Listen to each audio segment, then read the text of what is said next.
Thank you to Tozaki Plays, thank you so much for giving a chance to the channel. I really hope you enjoy the content.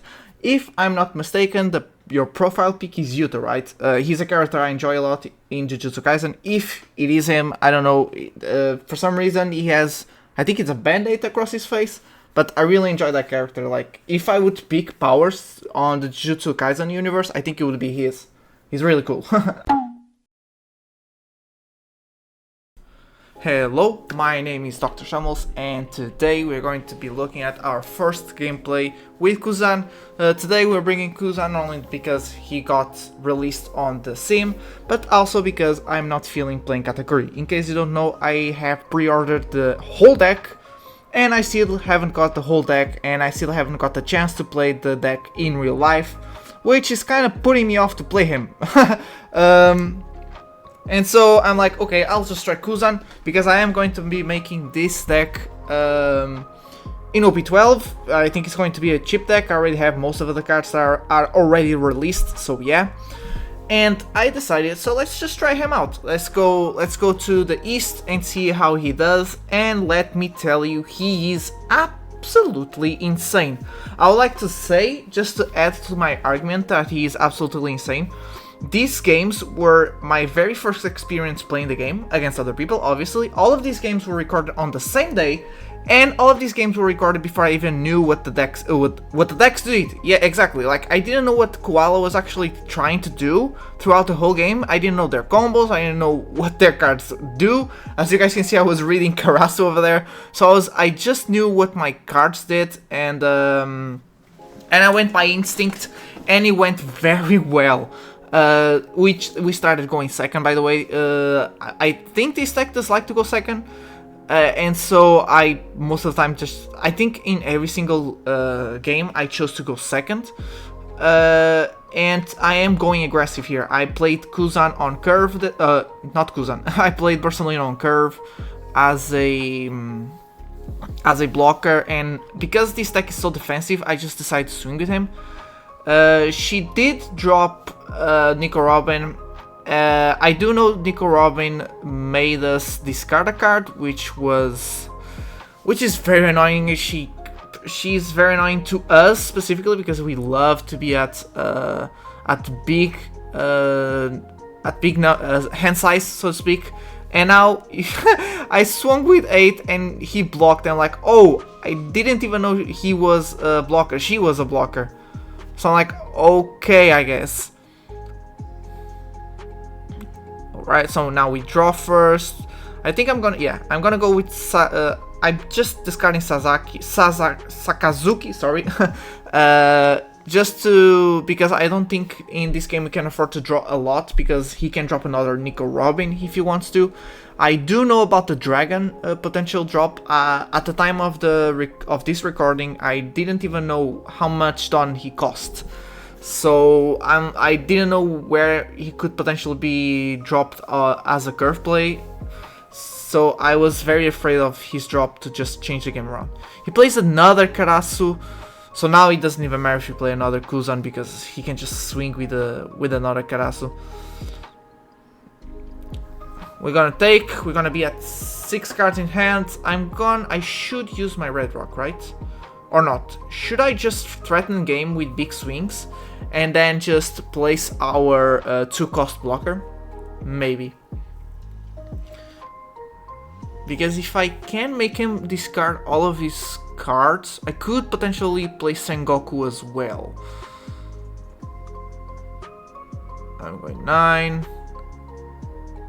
Oh yeah, even at the time of the recording of this video, and I was forgetting right now, she does play Kuma. I didn't even know, I completely forgot about that card. I think that card is insane. I don't think it's as insane as Dragon, but yeah. So it takes. I'm just gonna remove it then. Yeah, okay. Not bad. I think I'm giving. Yeah, I'm just leaving 1 Dawn up. I kind of still wanted to play the blocker, but there was no time, no Dawn. Sorry, no resources. Oh, he plays the dragon, so it's an 8 cost. I already forgot. Shouldn't he had just swung for game here?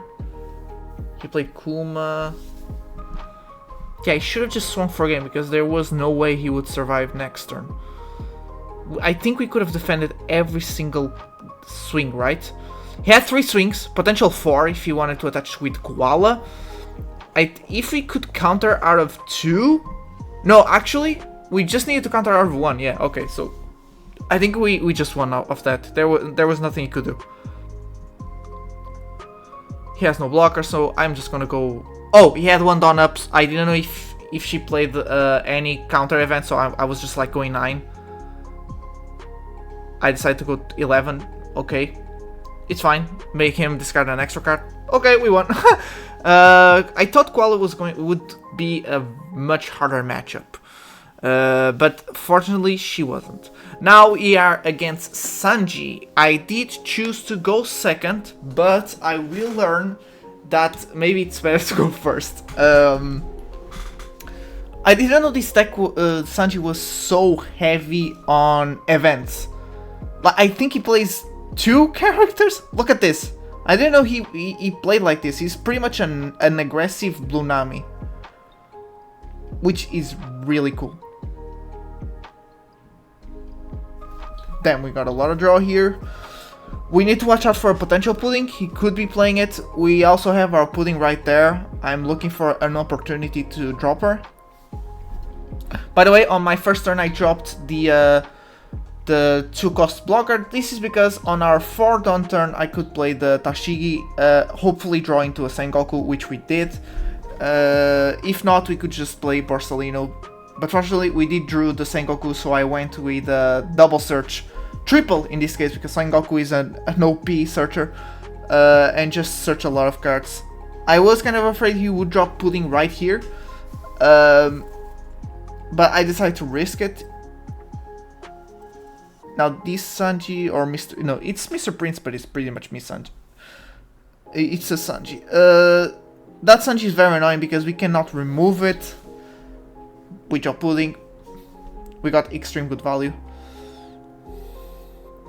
I think I should have gone for board here, maybe? He played this Reiju. I didn't know about the existence of this Reiju. Well, I did know, but I forgot her... all of her effects. Like, her effect is insane. She has a +5 cost, so very hard to remove, and she has a +2k power, so she's a 7k blocker just because we have a lot of events. He has a lot of events on trash, which I think it's insane. So purple Katakuri can't even get that, and we need that extremely. And he just gets a big blocker that is hard to remove for free, pretty much. She's a 4 cost, it's insane.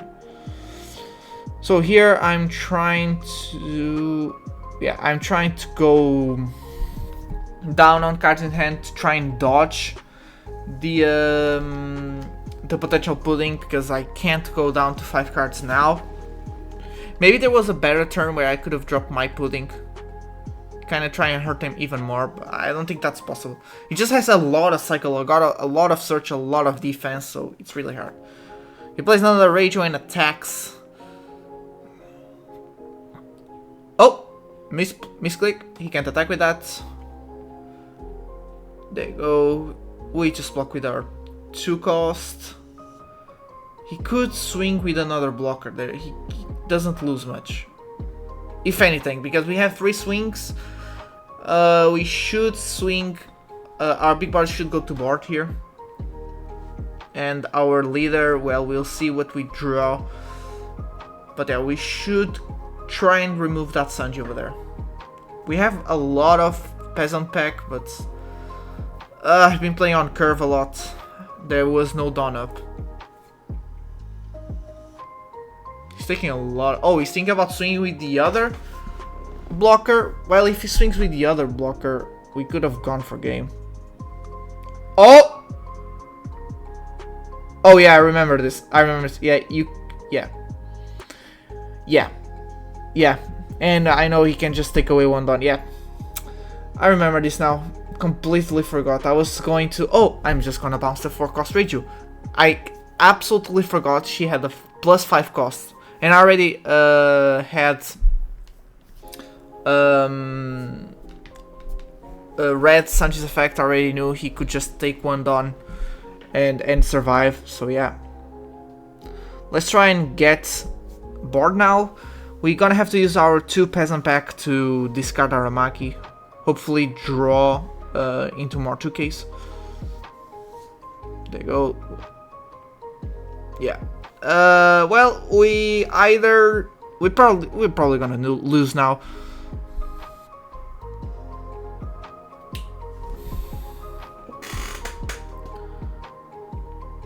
And we draw. Yep. He goes another 9. There's nothing we can do. We drew into a red rock. Oh man. That's a 9. And now he can just attach everything to Reiju and we lose. He goes 7. Doesn't matter, dude. I just let it go. But I understand it now. I'm like, okay, I know what your strategy is. I didn't know he was based on events. I kind of thought Sanji would be playing the same deck list as Reiju, but with the new cards. But no, he's really heavy on events. I didn't know that. So I'm like, okay, is it possible for me to do a somewhat small starve while going first to set up board first so I can take away his board, hopefully? Because there's a turn there. We drew into Pudding. That's really good. There's a turn there where he goes a lot down on cards in hand. We also have enough cycle to see our Pudding consistently. Like, this deck is super consistent. This is insane, actually, the consistency this deck has. I have 1 Raging Tiger. If I wanted, I could probably search him up, like, to deal with the Bell Betty matchup, probably. I am still thinking about going to 2 Raging Tigers to Red Rocks, because I see both pretty consistently.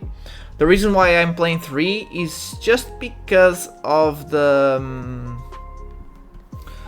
because Red Rock is not searchable and we cycle a lot, so we could potentially bottom deck them all, like, really easily. So yeah, he tries to remove our Borsalino. Hopefully we can just protect it. So almost every single card, not every single card, but a lot of the support on OP12 was events and anti-removal to try and keep the black color in control. Sanji was the one who got the best out of it, and we still need our beautiful purple kata to get somewhat the same treatment. We needed something to help us out there. But it's fine. I think Purple Kata is in a better position than a lot of people give credit. Am I going... Okay. We draw an Aramaki. We will probably just discard Aramaki with the Peasant Pack. He still removes our Borsalino, but he used a lot of cards in hand. Can we take this? Yes, we can. Oh, he didn't attack. Shit, that fucked me up. We draw. We can't just discard Raging Tiger, like. Yeah. I kinda want him to swing with Sanji. So we can swing onto him with our Garp and Kuzan. I don't want him to swing with Reiju because that's a very big swing. Now it's kind of the same because Sanji's at 7k as well. But I kind of wanna, like, he's discarding a lot of events, obviously, to bump up Sanji. I need to take care of Sanji as fast as possible, so I kind of want him. I kind of want to bait out his swings with Sanji's. He removes our Pudding.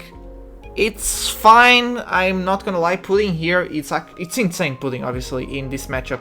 She can reset the hand and gives us a 5k swing by just attaching 1 Dawn, which in this matchup. Which I think the idea should be to kind of somewhat starve, like we need to cycle for Pudding. I think that's essential. But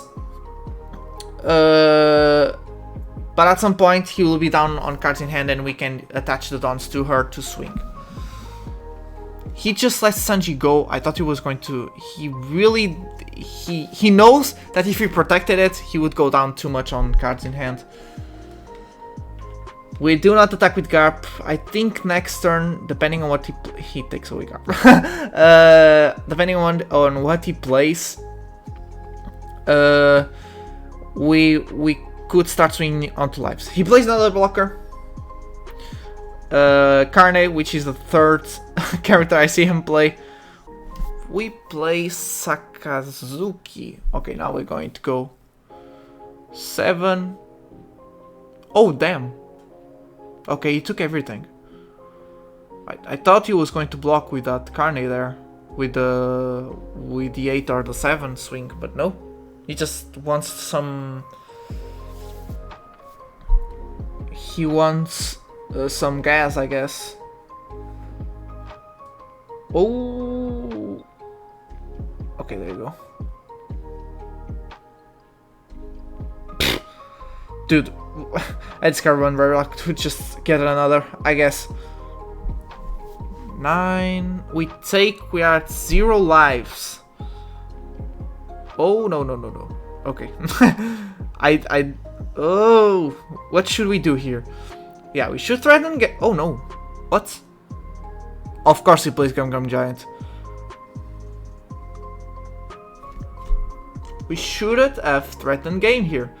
I know he has... We can go another 9. See if he blocks. Okay, or we go a 5. Okay. We go an 8. He blocks. Okay. Yeah, that's fine, that's fine. Okay. Okay, we cycle to see if Peasant Pack. I should have checked Trash to see if it was even possible, because I think we used like 3.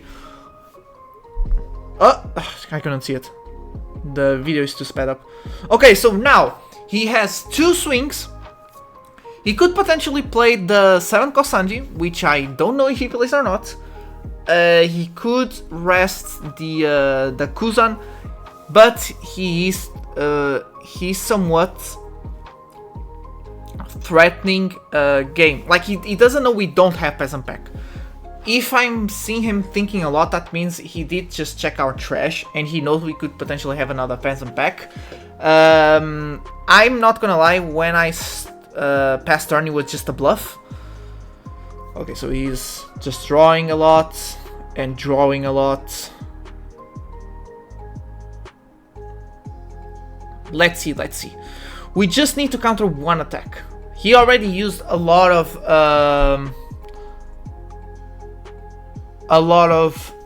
dons to search up, so he's trying to survive.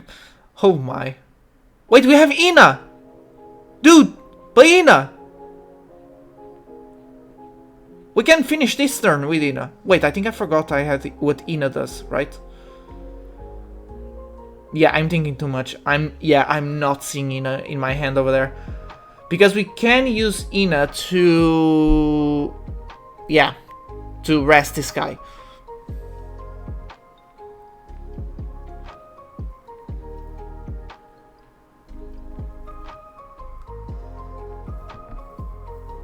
He still has 2 Dawn up. That could potentially be 2 Gum Gum Giants.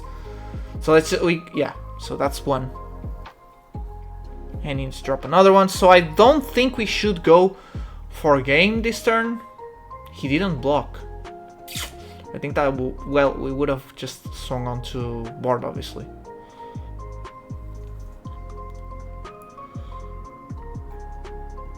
Okay, we can go 9. Okay, so I have 3 swings. We see a Peasant Pack. Okay, so we have a Peasant Pack, we have a blocker, and all of our hand is 2Ks. He has 3 swings, potential 4 swings with the 7 Kosanji. I don't think he plays him because, like, he is cycling a lot of cards in hand, but I think you should maybe play in the Sanji 2. 2 7 Kosanjis. 10. So 7... If we block here and it just attaches everything, could we win? Could we, like... Yeah, but he could... He could just make us 5k swing. I don't... If he just distributes the Dawn, I think we're fine. Because he did do that in the first game instead of just attaching everything. Yeah, I blocked. I remember I blocked here. It was a risky move, but... I took that risk. Because here's the thing. He did have the 7 costs. The 7 Dawn up. He could play Sanji and just rest and attack. And now we need to... We survive. Okay, he didn't have the 7 cost Sanji. I don't think he plays him. I think he should go down on those Trafalgar Laws and just play the... what the hell? What is happening? We should have gone to the next game. Come on, man. But yeah, I think he should have gone down to copies on this 1 cost Trafalgar Law and maybe play 2 Sanjis. I think that's the way to go. I'm very sorry, I don't know what's happening. I should have cut here. I'm gonna leave it like this because I'm commentating right now. Oh, I was seeing if it was way too risky to play to just block there. It was super risky, but I think it was the nice play because I did bait out. Can I please go to the next? Thank you. Why didn't I cut that? Sorry. I'm gonna leave it like this because I think the commentary is looking good for now. Last game is for Green Zoro, the big boss of this set. I just noticed in all of these replays I did choose to go second or first. It was always my choice. So winning the dice roll was good to try out the deck. Yeah, I think I went second because again I don't really know matchups right now. Okay, yeah. So I kind of just go second because I know it's what we like to go. For example, like we have a lot of options when going second, so I just prefer it that way, and we play on curve for Garp and Kuzan, so yeah, this deck is going second. He goes 7, we just take that. Now we have 2 Garps, 1 Aramaki, 1 Kuzan, so we can play Kuzan on a 6-turn turn if he plays anything, and then next turn we can play Garp with Aramaki. This turn, yeah, we should just play Borsalino, have a blocker. We can't really block with him when it comes to the Zoro swings. We can just block character swings, so yeah. Because of the Green Zoro leader effect, which is super annoying. To be honest, still not as annoying as, for example, the Bonnie leader effect. I think Bonnie leader effect still is one of the most annoying lead effects. Now, he plays this Quina. I didn't know this existed, so he just destroyed my Borsalino and he's gonna take a life. So, yeah. And it's an activate main, it's not even an on play, so that means that works against Blackbeard, and if he wanted to, that has 1k power, so he could have used a 2k. I don't think Green Zoro uses a lot of 2Ks. Like, I think he's a very bricky, because he does use a lot of events and a lot of bricks. But those events are also counter, and for example, Mihawk can restand on, Cavendish can restand on, so yeah. He does have good defense and offense. Obviously, he wouldn't be the top dog if he was all around super strong. He plays Tashigi. I was expecting this. The last turn I didn't play Kuzan because there wasn't really anything to freeze. Now we have something to freeze, which is that Tashigi, so now we can start playing Garp. We have 3 Garps with 3 targets. Let's take away the Searcher. Now we play Garp. Oh, no, actually we swing, okay. Yeah, green does have some cards that have triggered that Restus, so I guess I did play around that. We can let go of 1 Garp, right? Yeah, because we're gonna have to let go of another card. Yeah, we should, yeah, there you go. I think Aramaki is good here. And I misclicked. Yep, you guys saw it first. I misclicked onto Perona. I sent him a message here on chat. I was hoping he kind of respected it and just didn't swing with Tashigi with the 7k. Spoiler alert, he's still gonna swing with Tashigi, so it is what it is.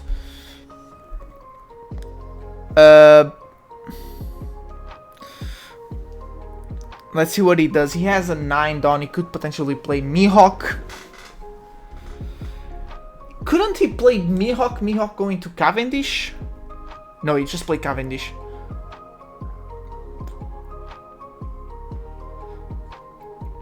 I don't know how many Dawns Mihawk restands.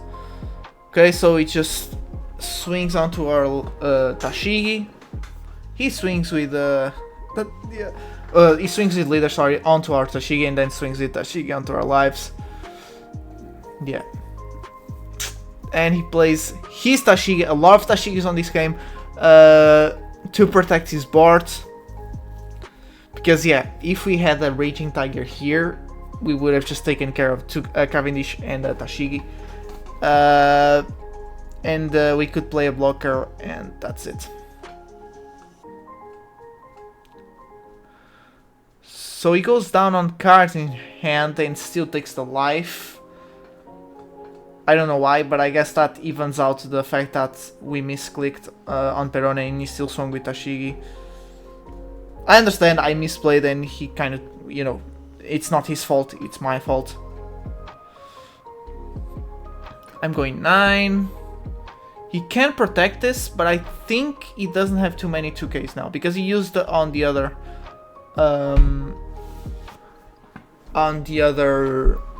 9K swing. So yeah, I could have done this with Aramaki first, and we could have used our leader swing onto his Tashigi. Yeah, there you go.